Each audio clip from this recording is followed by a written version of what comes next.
Welcome to the South Bay FM video podcast. Join real estate broker Michael DeLay and Jeff Becker as they take you on a tour of one of San Diego's most vibrant communities, the South Bay. Michael and Jeff delve into the local real estate market and explore topics that matter to current residents, buyers, and sellers. Whether you're a longtime resident or considering a move to the area, this video podcast is your go-to source for all things South Bay. So sit back, relax, and let's shine a light on this amazing community. This is Mike DeLay. Welcome to South Bay FM, and I am here with my host, Jeff Becker. Welcome. Hello. How you doing, Mike? I'm doing great. Welcome. And we are pleased to have Steve Frailey here today, who is the owner of a tugboat company, Pacific Maritime. That's right, Pacific Maritime Group. Well, welcome, Steve. And Thanks, Mike. I'm going to let Jeff lead off today. It's been a long-time friend of yours, Steve, correct? Yeah, we've been friends a long time. We go way back. All right. Well, Jeff, go ahead. Thank you so much. For anybody joining South Bay FM for the first time, we try to bring you interesting, amazing people, businesses, services in the South Bay. Tonight, we're really excited to hear about all of the really diverse and interesting services provided by Pacific Maritime Group. We're very lucky to be living right here by the ocean. I grew up in Colorado, so not a lot of need for tugboats out there. Steve, go ahead and tell us a little bit about your background. I know you started in the Navy. Yeah, that's right. Right out of high school, I didn't really have plans, so I ended up joining the Navy, and that's what brought me to San Diego. I was interested in the water. I was always a swimmer, a water polo player, and so I signed up to be a hard hat diver. Can you tell us a little bit, what does that mean? Yeah, so hard hat diver, people can kind of picture what that means. There's this helmet that goes on your head, and you've got a suit on, and you go underwater with hoses attached to the surface. And in my case, I worked on nuclear submarines over in the Mediterranean. Oh, wow. After training. So you dive down and repair them on the outside, whatever needs to be done. Right, whatever needs to be done from the outside, and occasionally we'd go up inside the ballast tanks and do things inside there. That sounds very interesting and dangerous at the same time, potentially. I thought it would be very glamorous, and it was just cold and wet most of the time. But it was a great group of guys, really, really good training. It was my introduction to what maritime is. Even though it was military, it's still maritime. And I got my orders. I was 20 years old to go overseas, and I married my high school sweetheart, Maria. And that's how we started our life, was a small island out in the middle of the Mediterranean. Oh, that's awesome. Yeah, it was a good way to start. And then after the Navy, from your website, you got some landing craft and went up to Alaska?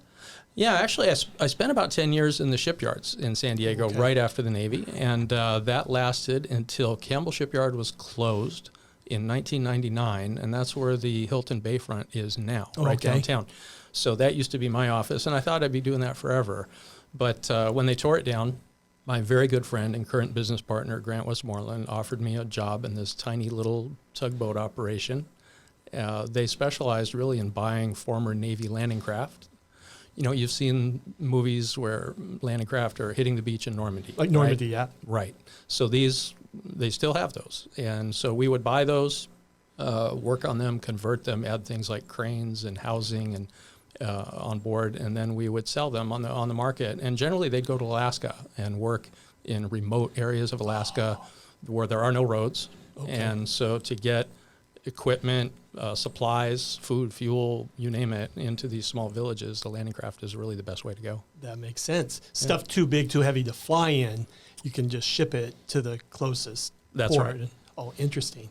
And so it can just go up on the beach. Doesn't need a full dock. Right. Just needs a soft enough place to land and put the ramp down and drive stuff off or carry things on and off. So that really kind of got the business going. But my partner and his former partner at the time had some building expertise. So they built a couple of tugs, put them in the water in San Diego, and put them out to hire. And they would get piecemeal work with the shipyards mostly. And I was a workaholic at that time. I was running tugboats. I was running the paddle wheeler in Mission Bay. I was doing dinner cruises and weddings in San Diego Bay. I was a captain for hire while I was still working in the shipyards. And and Maria was working on her PhD. So I did anything, and driving the tugs was a lot of fun, and I was good at it.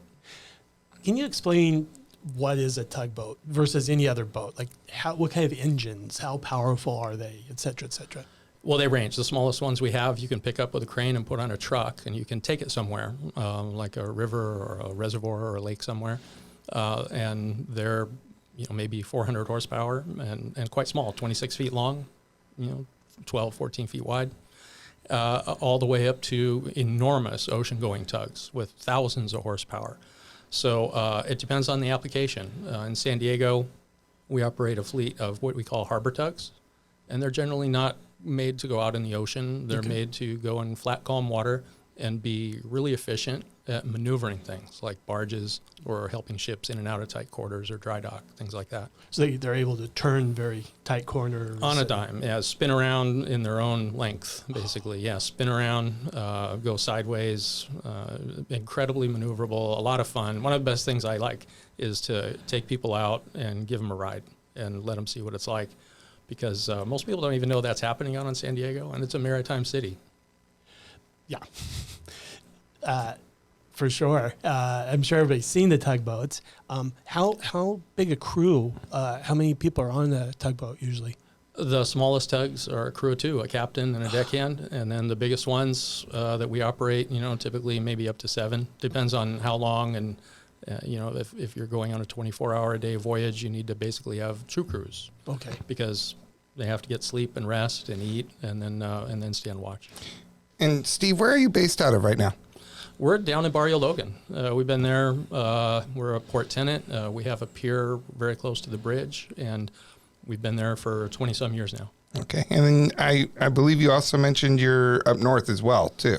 We have another permanent location in Long Beach, and from those 2 locations, we go where the work is. We generally have equipment in places like Santa Barbara and all over the Bay Area.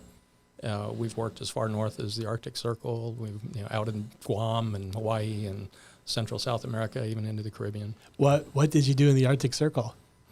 So this was when Shell Oil decided they wanted to do some exploration far north, and they picked a fleet. It was an international fleet. We were the smallest vessel in the fleet, and we were basically the Uber of the fleet. We'd run around taking people coming on and off vessels or agents or different people between all the different ships in the fleet.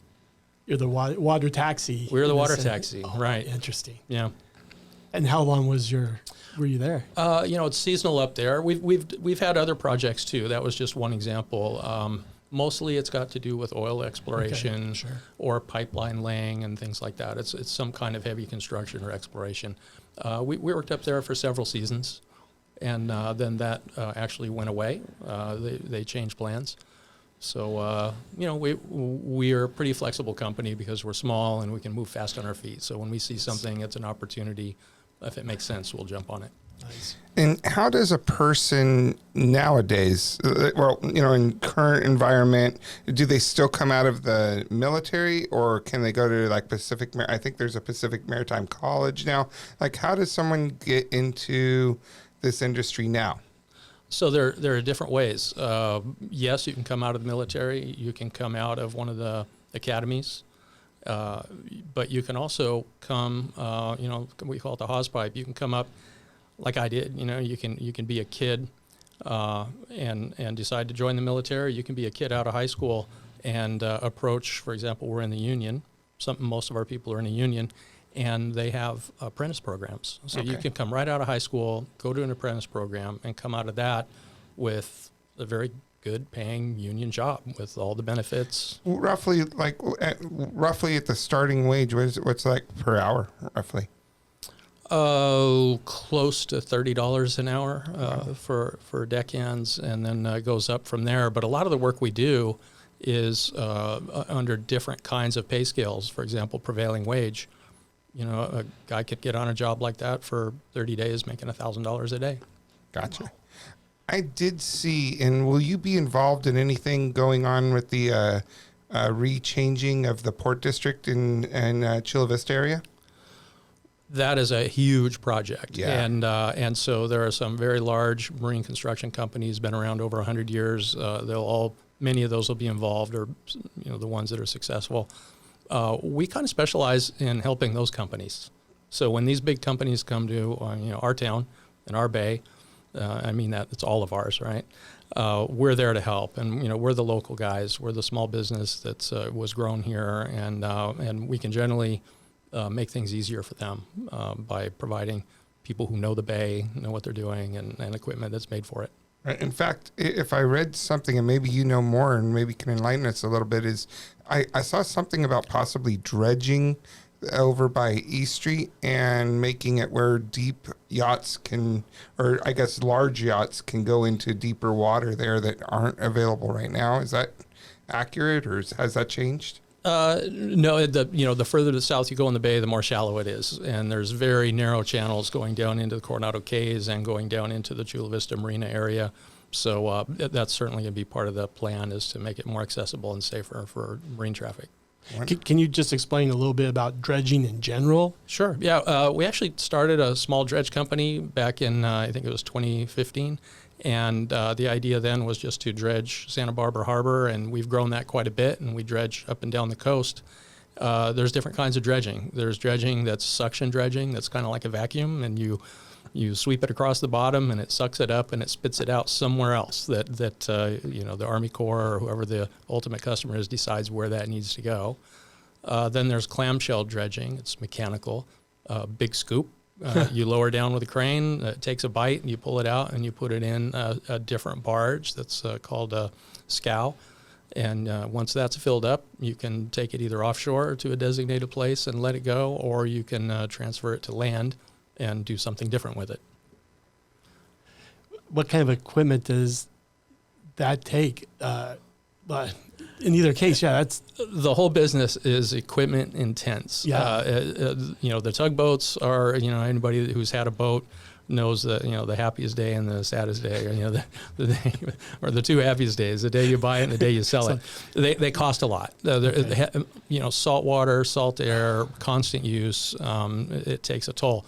So it's not just the tugs. There's barges, there's cranes, there's dredges. It's a lot of machinery. And so you have to have great people, and that's the real secret, you can have all this equipment, you can have good locations, but you have to have great people that know how to run it, know how to maintain it, and care and are passionate about the work. And that's the thing I think that's been the secret for us. I know in real estate, when people try to dig out areas for new homes, we run into granite and that kind of stuff. When you're trying to dredge out a bay, do you run into, is it more just layers of sediment and it's pretty easy to get out, or you just end up with giant boulders? It's a mix of all that. Usually there's a survey ahead of time, so you kind of know what you're getting into, and you plan accordingly. But there are always surprises. We were dredging up in the Bay Area a river that hadn't been dredged in a long time, and we were pulling up cars and bicycles and shopping carts and tires and those things. When they encounter a suction dredge, it basically just gums up the works, and it stops things and slows you down. So surprises can cost you time. I can imagine. Yeah. Well, in California, do you pull up gold as well? Yeah. We actually had an author talking about the gold rush not too many shows ago. So do you guys get gold, I'm assuming, in some of the riverbeds? Or? If we do, we don't know about it. We would be driving different cars, I'm pretty sure. Yeah. Awesome. 9/11. So that affected the whole world. How did that affect your business in the San Diego Harbor? So we were a very young company at that time. I joined my partner in 2000. This is after my work in the shipyards. So, we were just getting going. And I remember I was sitting in the wheelhouse of a tugboat at one of the shipyards when it started coming across the VHF radio frequencies that we were listening to. And everybody had to, of course, stop what they were doing and go home. And like everybody remembers exactly where they were then. The thing that changed was, by that time, my own work in the Navy, my own reputation from the years I worked on the Bay, and my involvement in different organizations, I got the call from Navy Port Operations that they needed some force protection for high-value assets, namely carriers. So we put together the operation that was the first barrier system to protect aircraft carriers after 9/11. And then that started growing into basically a floating fence around the different bays.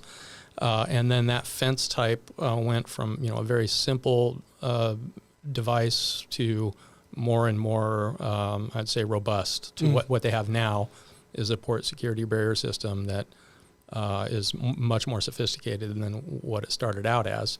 And it has an entire operation for opening and closing. And we were involved in that from probably, 2001 to about 2020, I think.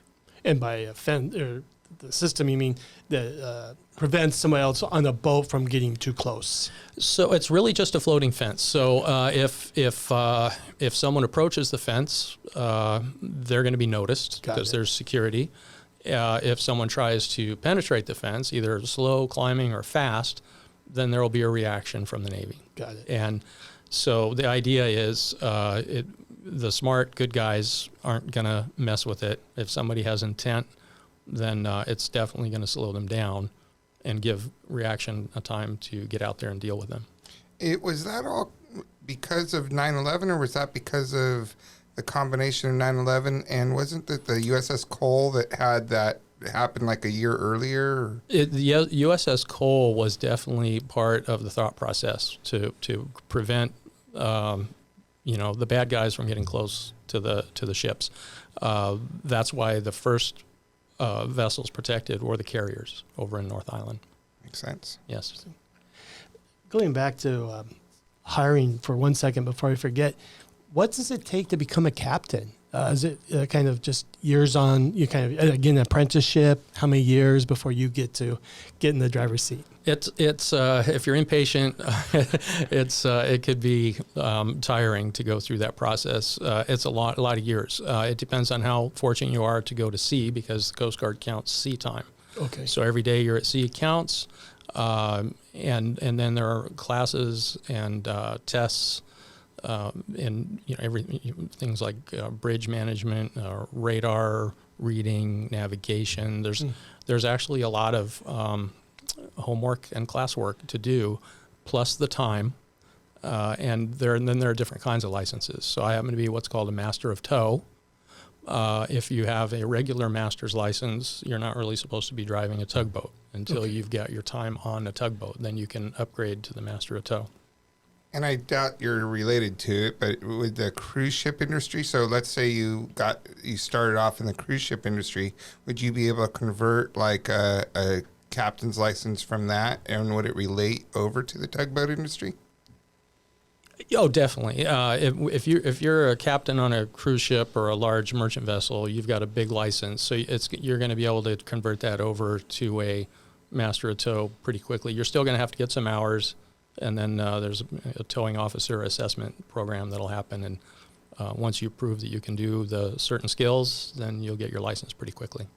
And then is it just you have to have saved a lot of money, or is there ways people could purchase or get into buying the boats and moving into that industry? You certainly can. There are some independent tugboat out there, not really so much in San Diego, but up in the Pacific Northwest and Oregon, places like that. There are people that have their own tug, and they just want to, and mostly that's like coastal towing, point-to-point towing, not a lot of local service. Right. The only ships I ever heard people buying were like the fishing boat ships, right, where people go out and sport fish. Yes. And before you set it up to meet with us and do this great interview, I had never heard of anyone buying boats other than the fishing boats, right? So this was new for me. Do you want to buy a tugboat? It sounds actually kind of cool. We'll talk after the interview. Most people do know us because they've seen the fireworks over the years. I was just going to ask and about we've been that. doing fireworks up and down the coast of Southern California for 20, 25 years, something more than that, I think.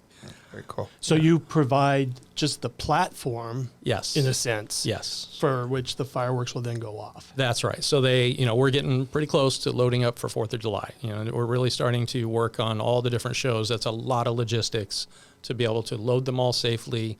Everything's scrutinized very much by the Coast Guard.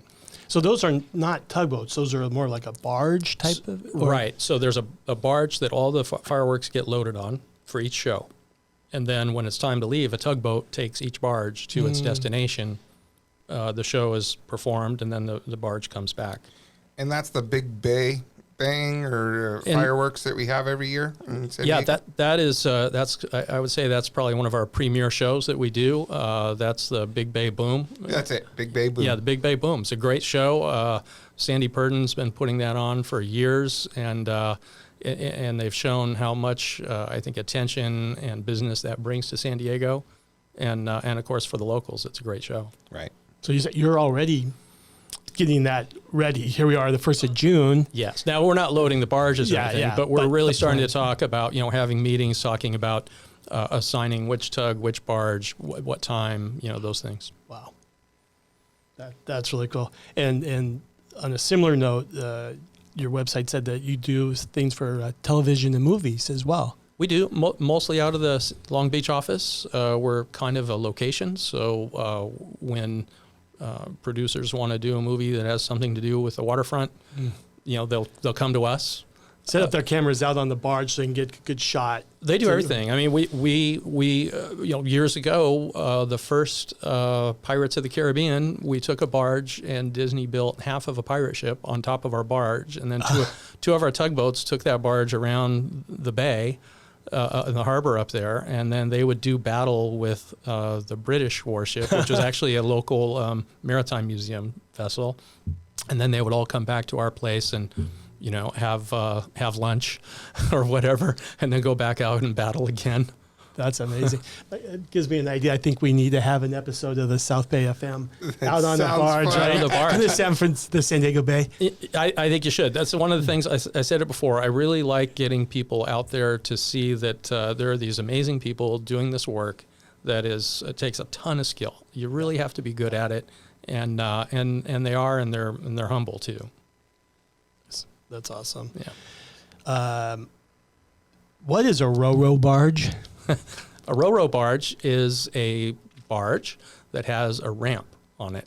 A ro-ro is roll on, roll off. Okay. So, for example, we have a barge that goes to San Clemente Island typically once a week, and it's going over there with semi-trucks, 1 million gallons of water, and food and supplies and ammunition, whatever is needed out at that island for the training that goes on there and the people that live there. This is the Lifeline barge. So it has a ramp at one end. We arrive in the morning, everything goes off. We're pumping water out to their tanks, and then anything coming back, maybe trash, vehicles they don't need, things like that, we bring it back. Are you responsible for the loading of all that material, or do you take it somewhere and the Navy loads it up? The Navy is typically loading their own things, but our people are there making sure that they're going in the proper place on the barge. Got it. So that it makes sense. Do you also get involved with Catalina? Anything with Catalina at all? Like Yes. was mentioning? So. Well, we talked about the landing craft a little while ago. Right. We have a landing craft that lives in Long Beach, and it goes to Catalina over in the Isthmus area, and we supply most of all the camps. I don't know if but there are a lot of different kinds of camps, like scout camps that are over there, and they all need the same things. They need propane gas, they need food, kayaks, whatever they need. We'll bring it over in this landing craft, and then come back again with trash and things like that. Oh, wow. Yep. Floating cranes. Yeah. That is very interesting to me. Have a massive crane floating. How does that work? What kind of applications are they used for? Oh boy, it's unbelievable what floating cranes can do. In San Diego Bay, what you'll see most often is floating cranes working on ships, coming alongside the ship and lifting things on and off, doing different kinds of testing, whatever's needed like that. But we also have really big cranes. We have a crane that's being set up to house 48 people. Like a hotel. It's got every, restaurant, showers, laundry. What would you do bedrooms. with a crane like that? Like, what's it even used for? Yeah, so it'll go offshore, so people can stay there. It'll anchor in very deep water, and typically you'll bring a hard hat dive team out there, and work in deep water for things like setting pipelines or cables, Interesting. things like that, salvage. And then was that what you started your career with, doing some of that? I was trained in that in the Navy, but the assignment they gave me was to work on submarines. So that's Gotcha. I did what I was told. Gotcha. And Yeah. so the deep water cranes though are part of that sector. It was just a different type of work. Yes. Gotcha. Yeah. Or potentially use those to, you know, there's been an old vessel that's sunk, help retrieve it. Right. out. Salvage. Yeah. It's a great platform for salvage. And if you can have people living on board, then you can save time and money by not having to bring everybody back every afternoon. I remember I think I've done 2 shipping captains over the years that I've done loans for, and I remember both of them were divorced. And you're happily married, and it sounds but they both were saying it was just so difficult to keep a married life. Is that true in the profession in the tugboat industry, or is it something where you just have to, just like anything, you have to really work at it marriage-wise, or is it what is it that's your secret to marriage, and what is it that is so hard in your industry that that was? I mean, maybe I'm just not jaded, but only had a very small group of people Sample that both size. said the same thing. Yeah. You're onto something, but I think I'm in a unique case because my first date with my wife was my 16th birthday, and we celebrate 40 years married this month, Congratulations. and 45 years together all together. Wow. So I think we're a unique case, but And she's an awesome woman, by the way. and she's amazing. She's patient. Yeah, and I'm lucky. So I'm not maybe the best example, but it's true that in our industry, you can go away for a lot of time. And there are different parts of the industry where, some people will go 30 days on, 30 off, or more days on, more days off. In our case, we're somewhat project oriented. So we'll have either a project or a voyage that's really long, and then we'll work it out with the guys or gals and say, what kind of rotation is going to work for everybody? And so it's typical to send people out on a job, but then have a plan to fly them home. And it's not always a pattern that's exactly the same for every person, because every person has a unique need. We're a small company. I think it's a benefit for us that we can do that. That's not great. everybody can do that. Yeah. And like I said, it just was a very small sample size, but Yeah. they were talking about the time out at sea just didn't work for the family. In some cases, it's just the opposite. We got guys come home and they're like, "You got to get me back out to sea." My wife, she doesn't want me around the house this much. Keep the marriage going Right. anyway, just as they're not together. Right. I like it. That's fine. Now, I've always wanted to go, and of course, all my friends think I'm crazy, but I wonder if you're involved in it, is that, since Shark Week started becoming so popular, right? Yeah. And obviously down south, we have the biggest sharks in the world with the great whites and all those things. Do you get involved with any of that part of the industry? We have a little. The most recent interesting thing we did was the 100-foot wave. In Portugal? No, here. Out at the Cortez Bank, there's, it's a prime spot to develop these waves. There's a group, it's a production, and they got their film crew together. They got all their, these rock star surfers together, and when they pulled the trigger, it's like, the weather's just right, let's go, and they hit the jackpot. They went out there and got some amazing footage. These guys are just incredible surfers and brave, and so they made a special out of it. So That's really cool. Yeah, and our guys come back just amazed and great stories to tell to their friends. I'm sure just seeing it live would be like, oh my God, they're like, I'm sure, like ants on a giant hill kind of thing. It's true. Yeah, it's really, really something. You meant on the website again, floating laboratories. What kind of work? Yeah. Okay. So just recently, we worked with Birch Aquarium and Scripps. Nice. This is the second year we've done this. Last year was the pilot program, more to prove it could be done. This year, we took it to another level. We take one of our crew boats, which is kind of, think of an F-250, right? It's got a big back deck for all the cargo. It's got a place for people inside. You can live in it. It's got all the, it's like a hotel, but it's also got areas that you can set up lab equipment, And so that's what they did. They took groups of kids out, and they would do bottom samples. They would catch, small fish. They would do, different kinds of marine science. And then it was actual science. It was data that would go towards, collecting data for climate change, for example, and how's it affecting fish species or kelp or whatever. Right, salinity, all kinds of things. And you're involved in that as well? Well, we provide the vessel. So once again, we're not scientists or educators, but we're the vehicle that gets that done. And I've got a meeting coming up with Scripps and the aquarium to talk about lessons learned and how can we make this program grow and access more kids. And to me, the most important part is to include kids from underserved neighborhoods. That's what I want to see happen.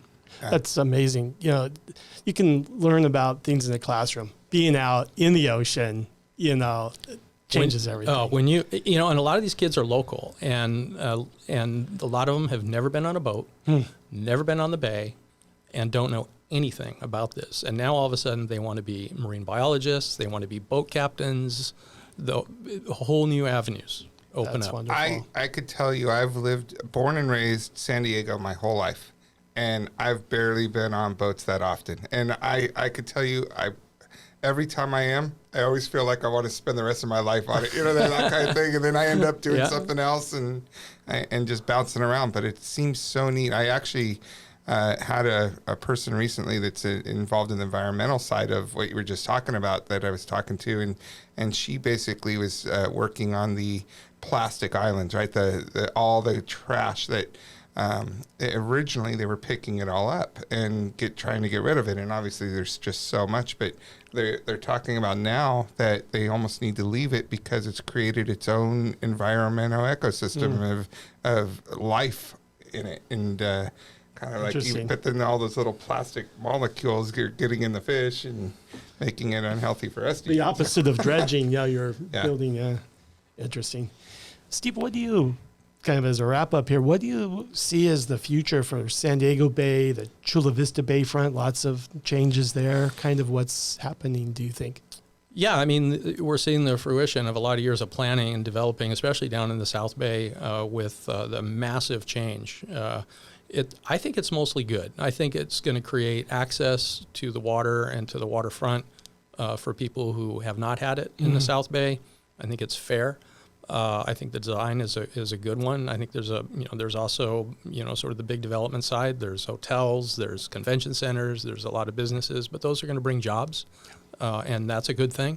San Diego is unlike almost every other big commercial port that I can name because we have such a mix of stakeholders, I would call it. We've got the military. We've got... And with that, you got Navy and Coast Guard. Right, yeah. Navy, Coast Guard, Marines are here. That alone is a huge sector of the Bay. Then you've got all the shipyards, the ship repair, ship construction. They're working with the Navy and they're Navy dependent, but they're individual businesses, right? Then you've got tourism. And you've got the sport fishing fleet. One of the biggest sport fishing fleets in the world is in San Diego. There's yacht clubs, there's sailboat racing, there's kayakers, stand-up paddle boards. You go out on the water in San Diego Bay on any given day, and you'll see every one of these specialty groups, special interest groups, I guess, out there occupying their part of the bay, and they should. You don't see that so much in places like Los Angeles. Right? That's a much more commercial feel. So we're lucky that we have that. It's a tough balancing act as we're growing. Everybody has to make room.